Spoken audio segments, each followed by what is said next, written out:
What's up, YouTube? Welcome in for some more Gold Stake Balatro. The astute observers among you might notice that this is not a, Twitch highlight sort of video. This is not a run that I just recorded during a stream that I thought was funny and uploaded. This is a video specifically for the YouTubists who watch me. So why are we recording a video specifically for the YouTubists? Well, I want to record this as sort of like an educational resource of some kind for future Balatro players. So what do I mean by that? This is going to be a video that focuses specifically on the black deck on the gold stake. I want to delve into gold stake win streaking at some point. I think it would be a very fun challenge to see how many wins in a row on the gold stakes we could get, just, doing it how most people do it, scroll through all of the decks left to right, try and win all of them in a row, see how many of those we can rack up. And there's, there are maybe some decks that we all like for that. I think blue deck is very consistent for gold stake for obvious reasons. Plus one hand is more econ, more scoring capability. Yellow deck, starting with the extra $10, is such a monumental head start.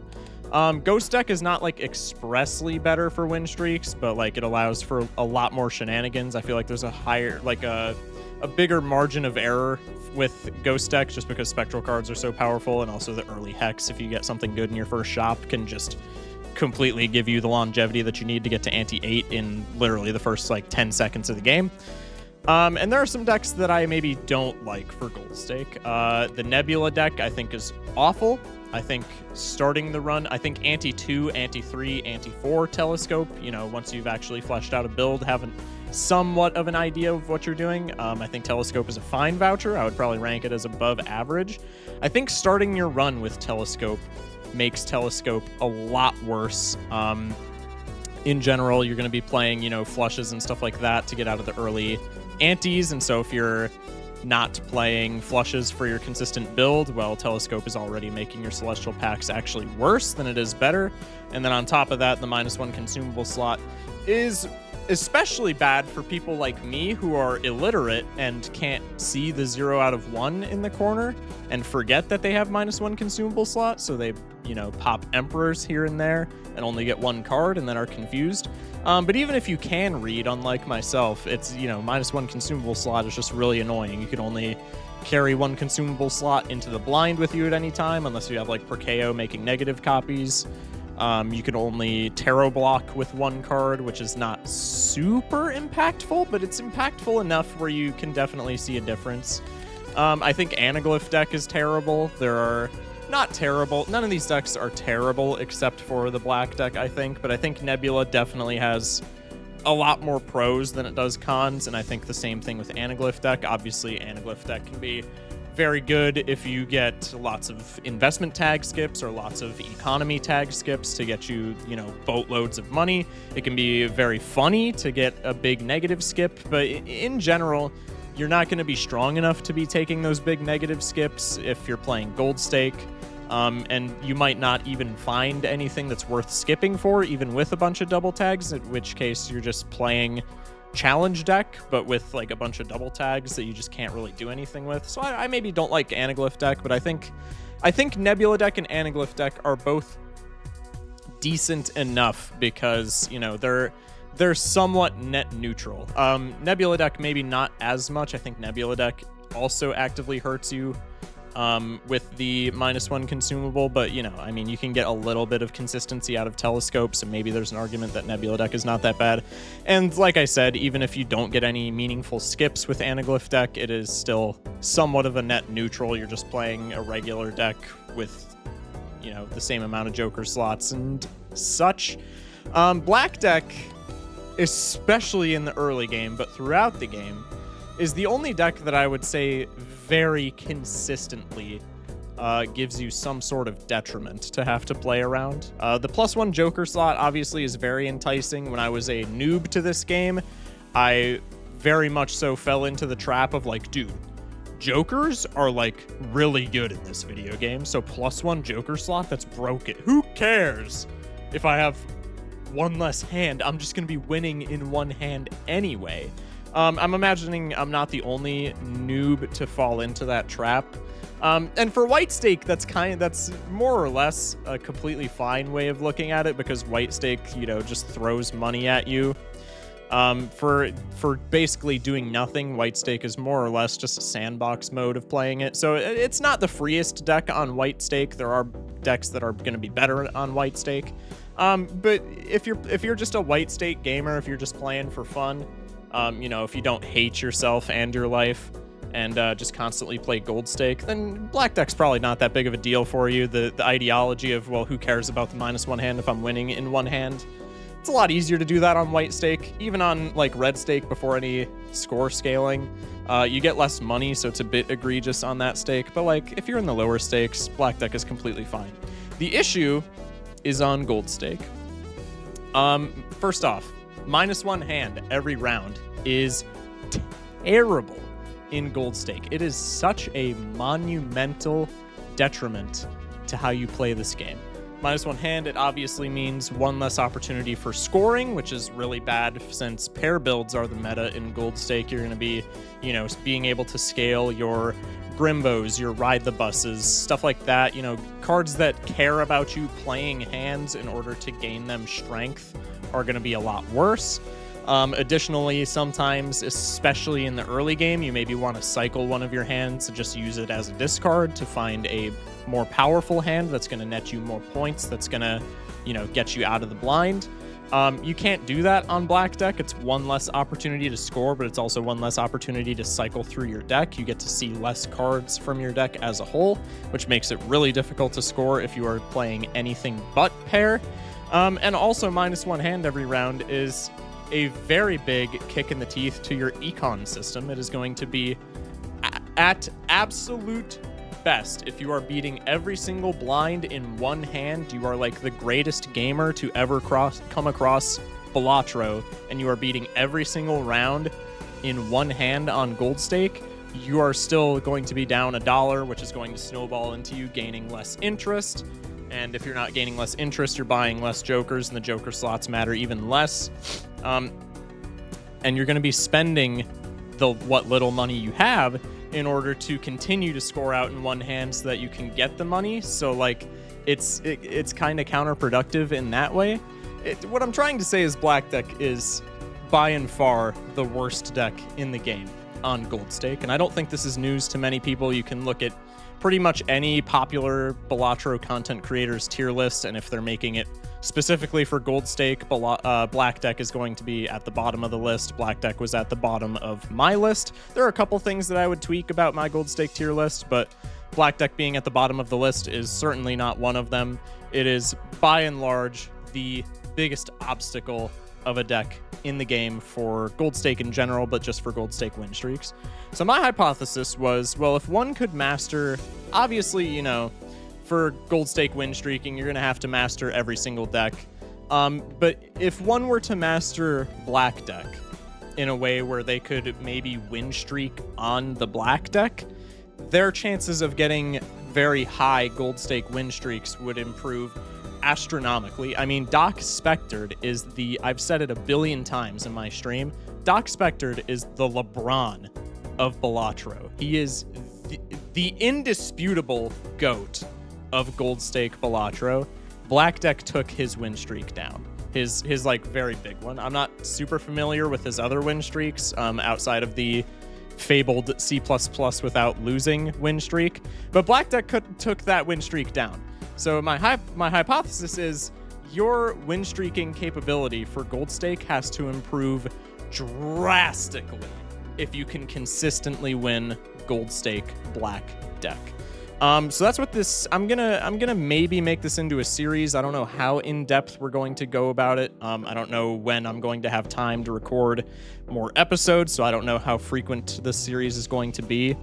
But what we're gonna be doing today, and hopefully a little bit in the future, is I'm gonna delete this player 3 profile, and then I'm gonna remake it, titling it Black Deck Only. Okay, we're gonna create this profile. We're gonna unlock all. And we are going to spend a couple of games playing exclusively black deck gold stake. And I'm hoping that by making a completely new profile with this, we can Well, first off, we can, you know, try and just get some skill on the black deck through experience. You know, more playing on the black deck is going to give you more experience with how to play the black deck, but it's also going to give us some insight into the stats tab. You know, the stats tab on a brand new profile is not going to have anything in it.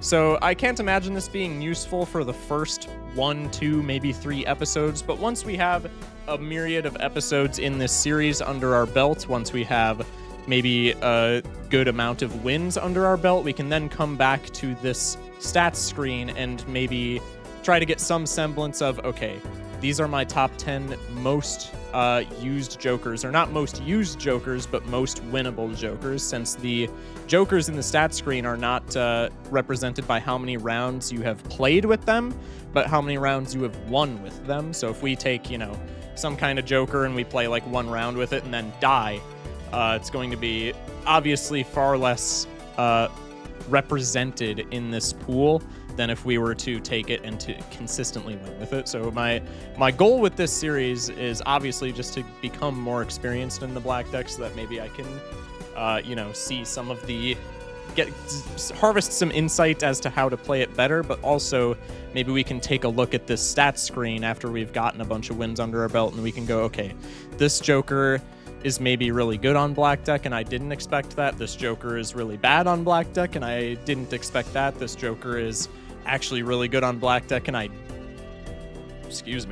this joker is actually really good on black deck and I didn't predict that. Let's maybe find out why it is, and we can do the same for, you know, our tarot cards, our planets, our spectrals, and our vouchers. So that's the deal. Now that we've yapped for like, how long have I been recording? 10 minutes? That's not too bad. That's like a third of the length of a normal Focus Shock yap sesh. That was pretty good. So now that we've gotten that, you know, thesis out of the way, so to speak, let's jump into a couple of Gold Stake Black Deck runs. I'm assuming we're not going to get a win this entire video. I'm assuming the majority, if not all, of this video, outside of the aforementioned yap sesh, is just going to be us playing an ante or two and then dying, rinse and repeat. But that's okay. You know, it's black deck.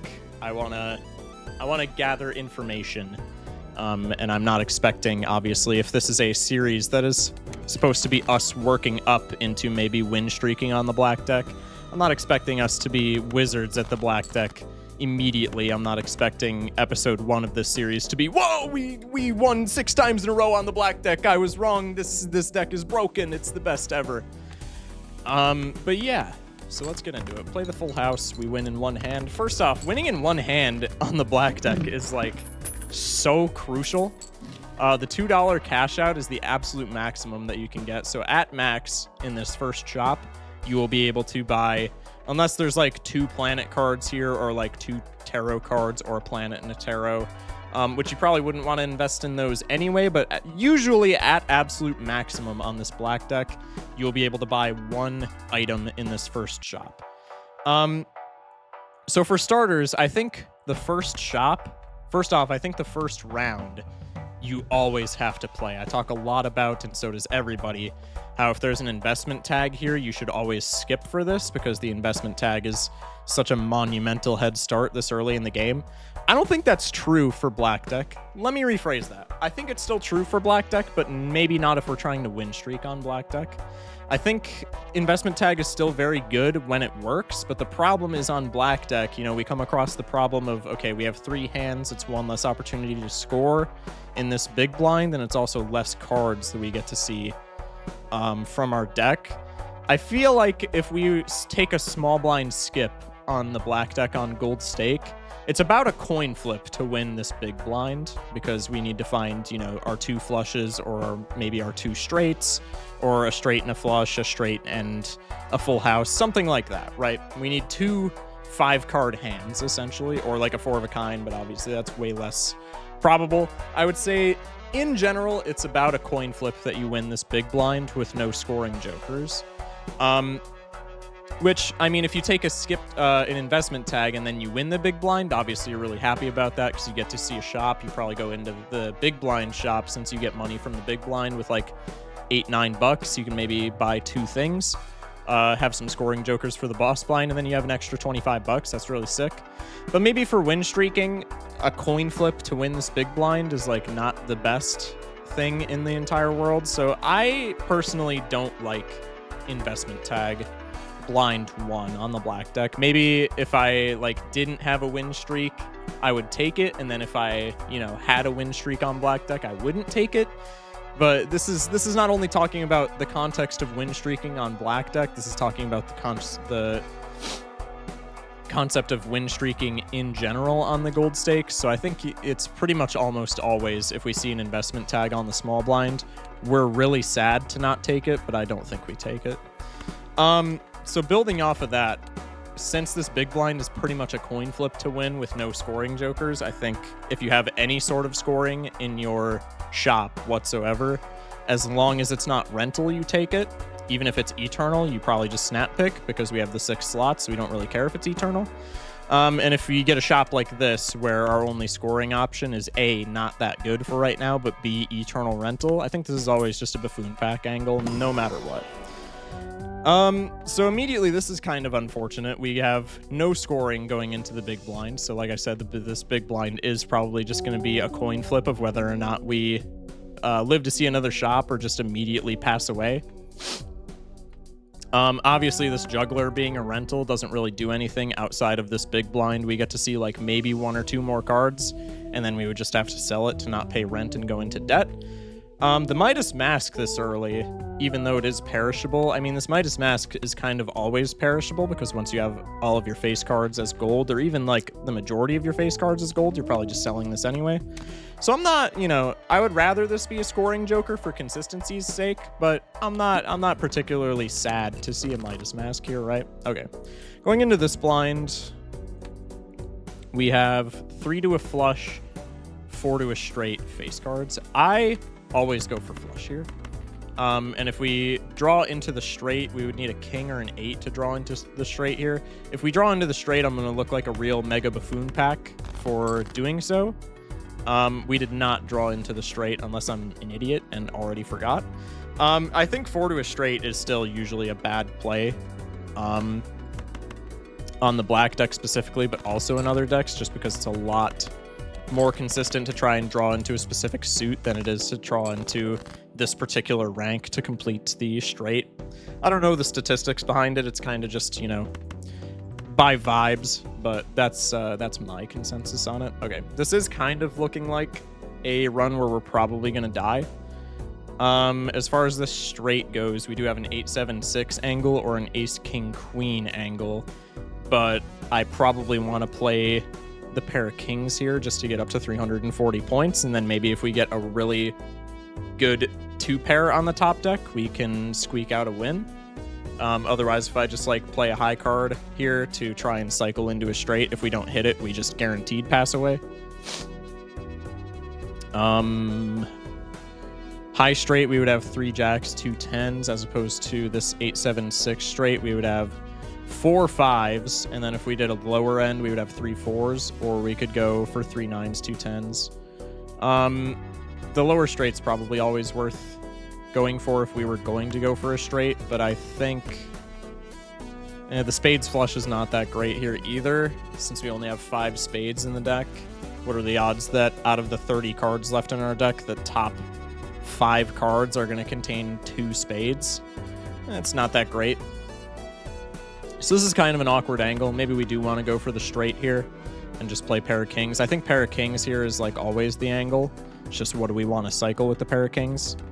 Let's go for the straight, I guess. I don't love it, but we're probably losing regardless of what we do. Yeah, so we didn't top deck any of our spades. Or we top decked 1 spade because we cycled the spades queen. And we have 9-8-7-6, but we don't have the 5. We did top deck 4-3-2, which kind of is frustrating. But it is what it is. 5 4s, 5 4s. 4 5s still in our deck. Pair of 6s is not going to get us out. This is kind of what I'm talking about on the black deck, and it's somewhat frustrating for me to try and, you know, min-max this from a win streak angle. I think the first ante, there is a lot of RNG involved in the black deck, which I'm a person that after watching, you know, Doc Spector's win streaks really would like to say there's like no RNG elements in this game as far as win streaking. You know, you could in theory get a 150 win streak without breaking a sweat if you were just the smartest player alive and if you min-maxed as much as you could.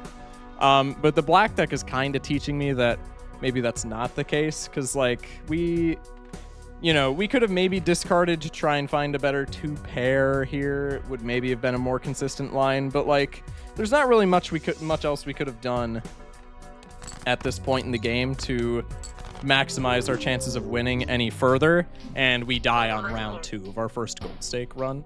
So I don't know.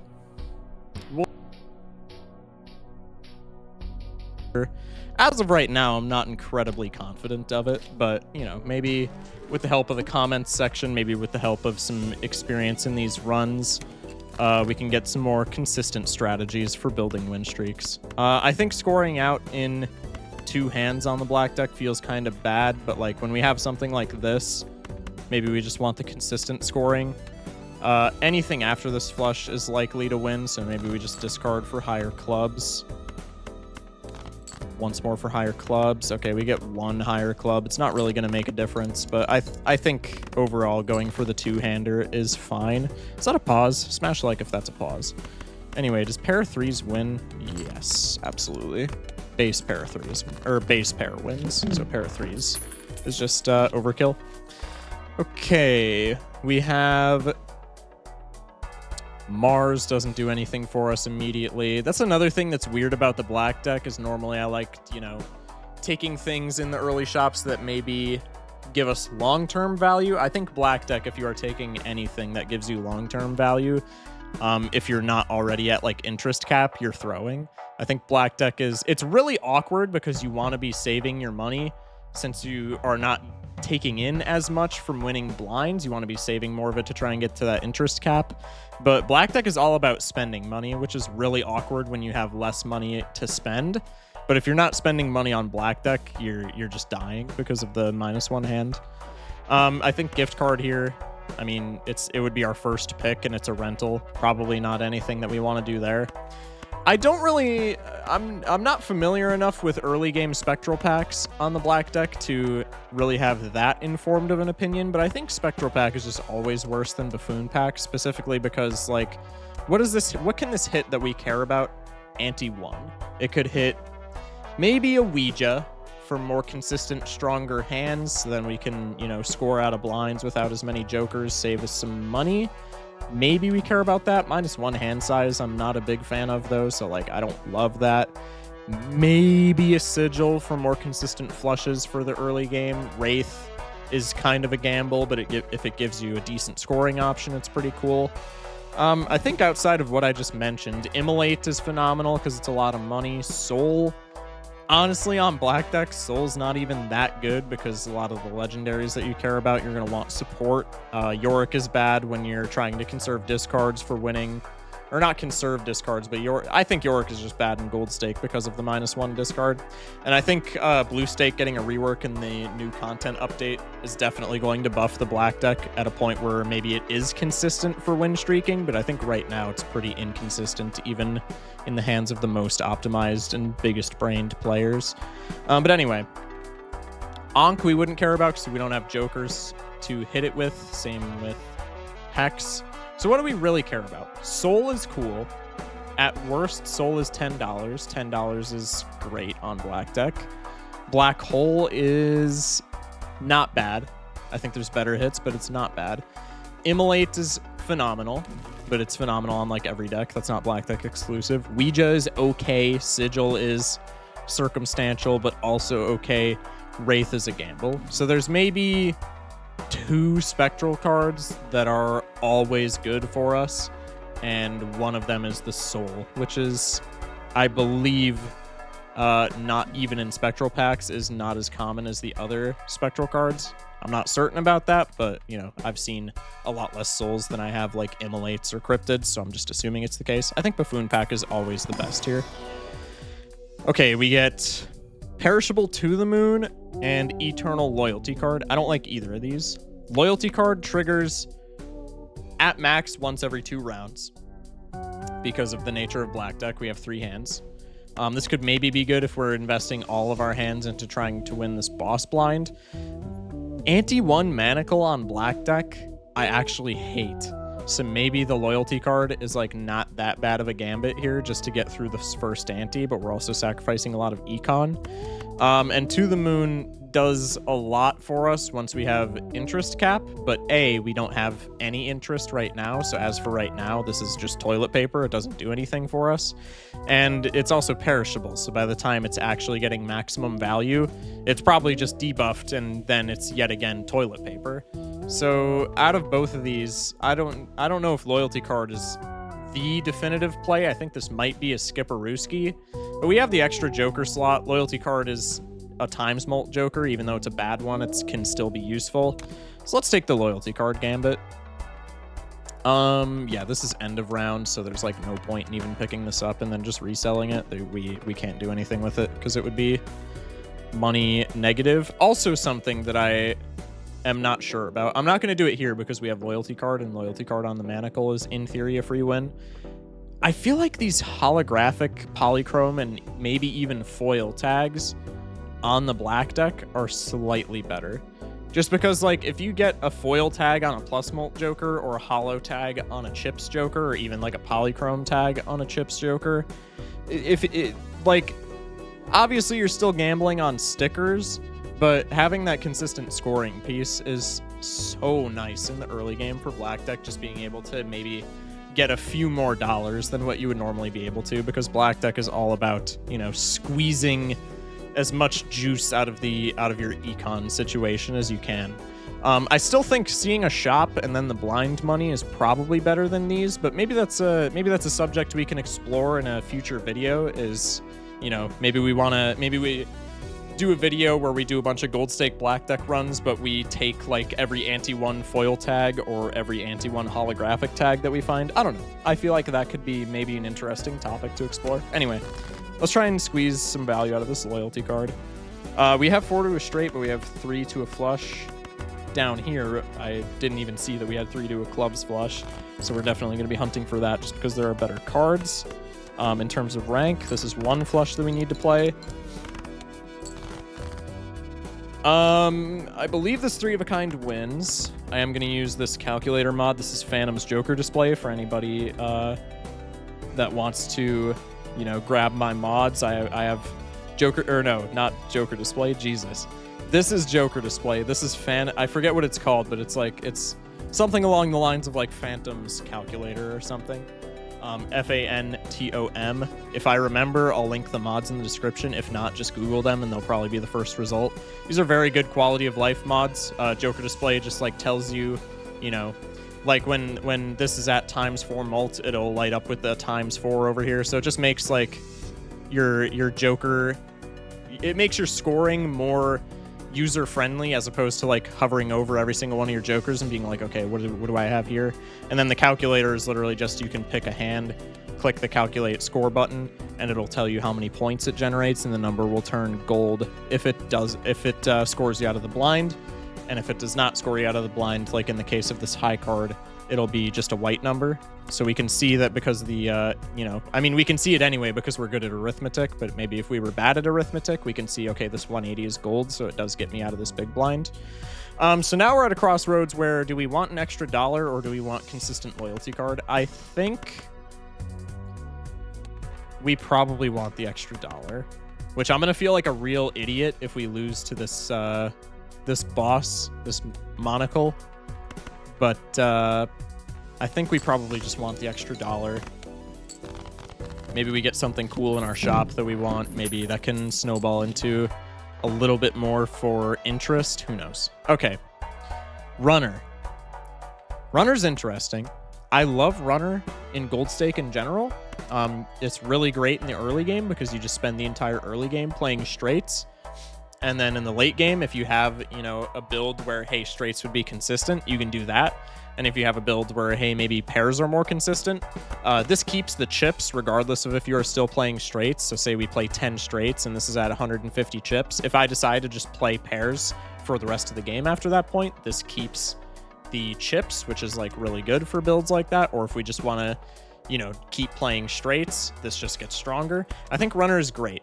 I don't think it's good on black deck, just because, like I said, you see less cards in your deck. It's far less consistent as a whole. I normally like runner. It might also be a skill issue to some extent, but every time I've taken runner on black deck, I die. So just because of that, I'm going to take a Jumbo Buffoon pack and see what's in the box. Okay, this is interesting.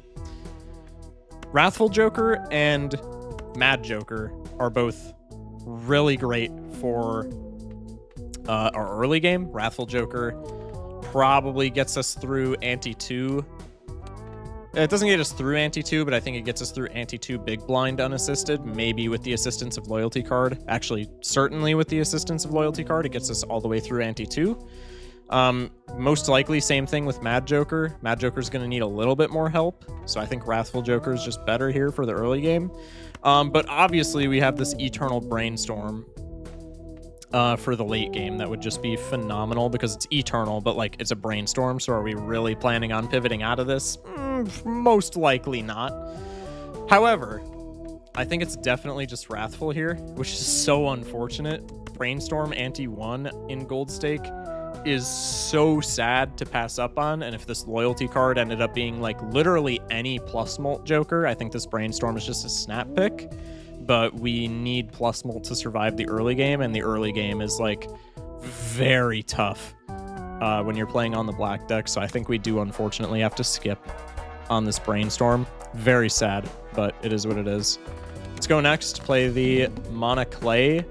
Probably we just want, since loyalty card has no chance of it being active during this blind because we've got the extra $1 from the big blind, probably we just search for the spades flush as opposed to like 2-pair or something like that. We do not get the spades flush, so this is going to be very difficult, and maybe this was more incentive for picking up the loyalty card, because like even right here we have a 3 of a kind jacks unassisted. Loyalty card gets us through this boss blind with this 3 of a kind jacks, but since we greeted for the extra $1, if we hadn't greeted for the extra $1, we wouldn't have been able to afford that Buffoon pack because we are at $0. So we wouldn't have had Wrathful Joker, but that might not matter here because we are cycling 3 cards trying to find a spade for a flush. It's probably not happening, so we are probably just dying here unless we get pretty lucky. Okay, we did get pretty lucky. That's good. Loyalty card's active for the small blind, which is pretty nice. Okay, $5. We could take a rental Luchador. Pretty bad. This is another concept that I am not super like well versed in, but it's kind of what I'm hypothesizing with the black deck. This Celestial pack. I said earlier you want to be spending money on the black deck so that you like don't just die. You want to be spending money so that you get more and more scoring so that you live. This Celestial pack is bad. I think when you are given the choice between guaranteed value on the black deck and speculative value, you always go for the guaranteed value. Say shop 1, very first shop, you have $6 and there's like a perishable misprint in the shop, or you could take a $4 Buffoon pack. I think you always just go for the misprint, because on the off chance that the Buffoon pack just has nothing burgers in it, or it has good jokers but they're like rental or God forbid eternal rental, then that Buffoon pack is just a waste and you're going to go into the big blind with no scoring and also down money. I think speculative value, it's if you have like no jokers in the shop and then Buffoon pack like we did first shop this run, then I can see it being the case. But or not, that maybe that was last run and not this run, I'm already forgetting. If you have like Buffoon pack in the shop and no jokers in the shop, obviously, you know, the joker pack is going to give you more value than anything in the shop would, specifically because the joker pack has a chance at value and the shop has 0 value. So I would always open the Buffoon pack. But in something like, in a scenario like this, I mean, it's less relevant right this second because we have loyalty card active, so we're almost always winning this next blind. But this Celestial pack, like, what do we care about in here? Jupiter. Okay, Jupiter's what? How many hands are there? It's like a 1 in 10, right? 1, 2, 3, 4, 5, 6, 7, 8, 9. It's a 1 in 9. And it's a 1 in 3 because we have 3 slots in the Celestial Pack, but like, do we really want to be spending $4 at a 1 in 3 that we get stronger when we only have $5? Definitely not. If this was like a regular gold stake run and maybe this was like ante 3 and we have $36 to our name, yeah, the Celestial Pack's like almost always worth it here. If we get scammed, it's sad. If we don't get scammed, we get stronger and we still have like interest cap money, so we still have a lot of money. Black deck, you're going to be in single digits for most, if not all, of the early game. So I think Celestial Packs are just like almost always a scam. Anyway, probably just looking for Spades Flush. If we don't find it, it is a little bit awkward just because like loyalty card is going to go away in terms of value, but that's okay. Okay, we do end up finding it, so this is just a guaranteed win. Because we're going to get plus 60 mult effectively. Okay. Also, we're staring down the goad, so we are going to need another plus mult piece or a leveled up flush because this Wrathful Joker is not doing anything into this boss, which is very cool. Okay, so this is exactly what I was talking about. We have $8. We could take Droll Joker, we could take Buffoon Pack, we could take both. I'm taking Droll Joker going next. It's sad if there's like Econ in this pack, but that's pretty much only when it's sad. If there's plus mult in this pack, I mean, it's cool, but like we don't need it right now, so I would rather just save the money. If there's chips in this pack, same thing. It's really cool. We don't need it right this second. I'm saving the money. If there's no econ, like if there's no mail-in, to-do list, anything like that in here, then it's just like, okay, well, that sucks. And also, gold stake. So if there's eternal jokers that we don't want to be taking for the whole game, if there's, you know, rentals, perishable rentals, eternal rentals, essentially any rentals in the early game, this pack is just a huge scam. So I don't think we want that. As much as I like stressed early on, like, hey, we want to be spending money, I don't think that's always the case. Okay, this is a phenomenal top deck. We went in one hand without needing to use any discards with our Droll Joker. Loyalty card on 4 hands remaining, so we are going to need some bit of scoring if we want to win the goat in one hand. It's looking like we're not winning in one hand, so we're probably just relying on Droll Joker, playing 2 flushes, calling it a day. A little bit scary, but it is what it is. Burglar. Eternal Burglar is really interesting here. Gives us a lot of money because we get +3 hands. +3 hands on black deck is phenomenal. Brings potential scaling jokers back online. Gives us more opportunities to score. Gives us a little bit of econ. Works great with loyalty card. Problem for right now, maybe doesn't work the best with flush. But I guess it is effectively one more opportunity to see cards because we have 2 discards. So right now we have 5 opportunities to see cards, 3 opportunities to score, and then just 2 discards. This is effectively +1 opportunity to see cards because it gets rid of all of our discards but gives us more hands. This might be a gambit and a half. It might punish us. It's a lot better with loyalty card. Doesn't work the greatest with our jokers in hand, but let's bank on it. Let's see what we can do with it. Absolute best case scenario, this just gives us a lot of money, which is like obviously very pogers. Okay. We have 4 hearts to a flush. We probably want to be playing flushes since Droll Joker gives us our plus mult. So let's maybe do this. In fact, I think when we have loyalty card, I think the optimal play here with Droll Joker is probably just sift until we find a flush. Is this going to happen? Find out at 10. Okay. So now we could either take the gambit of trying to find a whole nother flush, or we can play 2 more. We can play another hand. Loyalty card will be active. We play the flush the hand after that. The flush always wins. That's probably our like absolute best course of action, and it's not even close. And we even bank $1 from our extra hand. Okay. The Burglar looking to be a pretty decent gambit so far. Okay. The game immediately hits us with the Polychrome Hit the Road since we picked up the Burglar. So this is effectively times 1.5 mult forever. This is an eternal Burglar, so like we can't even pivot into this if we want to. But that's okay. Eternal business card, gift card. I don't hate that. It's really weird because it's eternal, so we can never pivot out of this. But we're probably pivoting out of Wrathful and especially Droll Joker. If we have Burglar, pairs are just like far more consistent, so we're probably pivoting out of both of these. And if that's the case, we're bare minimum getting value from pivoting out of both of these. But this also makes our Temperance value skyrocket, especially with the extra Joker slot. We're effectively gaining plus $6 of Temperance value every single round, assuming we get a 6th Joker to fill it out. And that's pretty incredible. Small blind, though, we're going to be making like almost no money because I don't think Spades flush with no extra chips wins.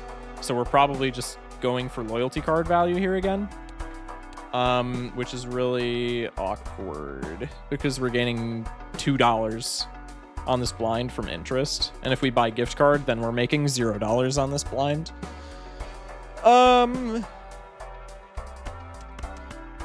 I kind of want this. I think maybe if our econ was more stable, we take it. But I think for right now, we probably just go into this blind. Okay. What does this make? This is like a cool 1K, right? Yeah, just under 1K. We would still need like 3 flushes if we plan on not activating loyalty card. Maybe that's somewhat feasible, though. On 6 hands when we top deck a flush. I think we'll just go for playing 3 flushes because that could maybe net us some more money.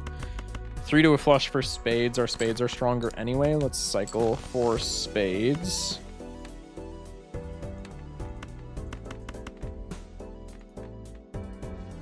Yeah, spades are still far more prevalent in the deck. This 4 to a diamonds is probably bait.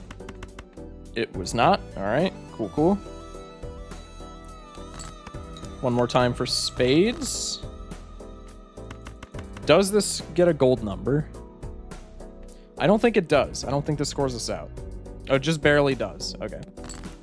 So now we have loyalty card active for the big blind, and we get an extra $1 from our extra hand. And we saved money by not buying gift cards, so we get $3 here. Not great, but, you know, money's money. This loyalty card is probably meaningless, though, which is kind of awkward here. Because unless we top deck pretty much exactly a spades flush.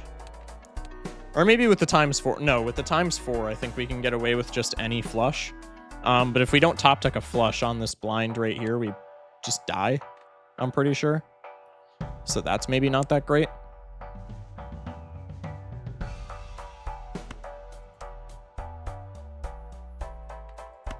We can pick both of these up just as pieces to help us maybe score a bit more efficiently, and they're both rentals. So we're going to be playing hands with the Burglar. We can get some value off of the Hiker. The Jolly Joker can maybe help us score a bit more reliably if we don't top deck our flush. And then we can just sell these once we're confident that we're going to win without them, right? And we're still net positive. Okay, we don't top deck the flush. We top deck, I think our best hand here is the 2 pair with 1 spade, and then we just cycle, hope for like diamonds flush. This is scoring 4 cards for the Hiker. It's getting the Jolly Joker molt. So this is not going to be like insignificant score, but it's not going to be great score.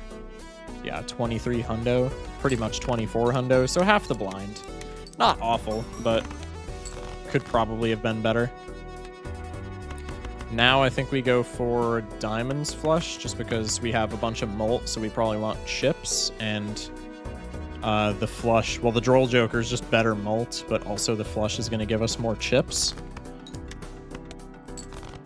Every high card that we cycle trying to find the flush is going to give us some Hiker value, which is fine. We could go for the straight flush if we're feeling particularly frisky. I don't think that's a good play at all, but it's an idea. 11 hundo, so this would bring us to, well, it's essentially 12 hundo. This would bring us to 3,600. We would need 2 600-point hands to win after this. That's like 2 pairs of face cards with Jolly Joker. That's probably doable. Let's just do this.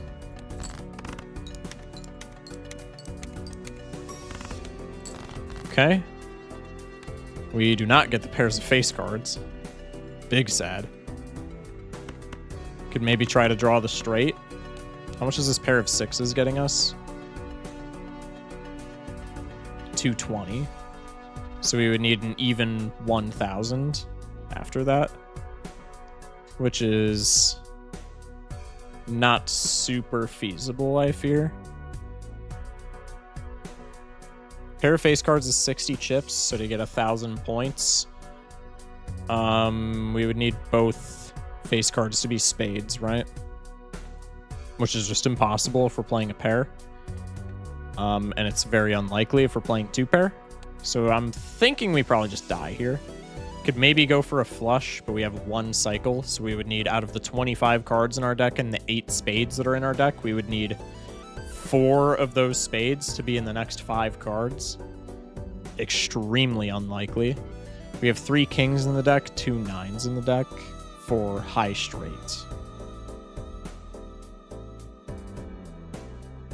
Or we could go for diamonds flush, because we only need 1 diamond to a diamonds flush, and then diamonds flush probably wins. We only have 4 diamonds in the deck, but that's probably our best gambit right now. I cannot see us drawing into a straight with 2 separate ranks that we need. Loyalty card is impossible to proc here. Ship it. We do draw into the diamonds. I don't think this wins, though. This is a very modest diamonds flush. Yeah.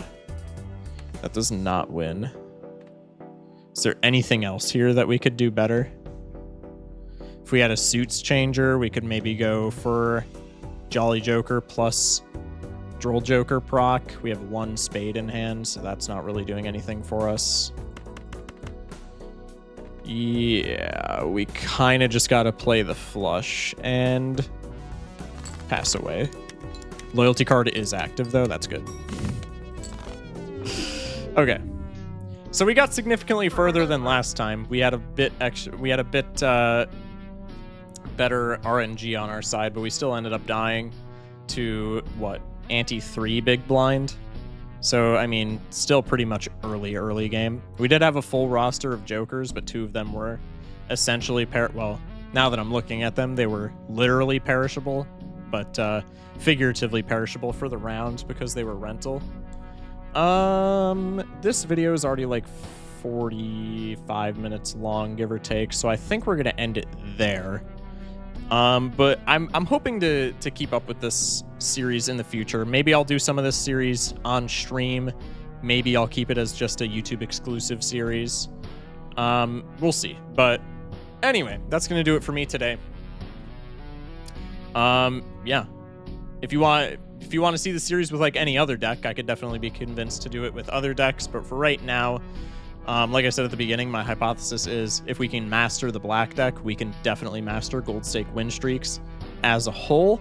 So I'm probably going to be sticking with black deck for the foreseeable future, trying to min-max it as much as possible, you know, get all of the strats down to see how we can most consistently squeeze gold stake wins out of the hardest deck in Balatro by a mile. But that's going to do it for me today. If you want to catch me live, I stream every single day except for Sunday, 11 p.m. Central. Join my Discord in the description to get notified when I go live. We just play a lot of Balatro Gold Stake. I'm working on C++ right now, which is getting a gold sticker on every single Joker in the game, which if you're maybe kind of newer to the game means beating the highest difficulty Gold Stake with every single Joker. I'm over 90% of the way there. There's just a couple of stragglers that I need to have runs with.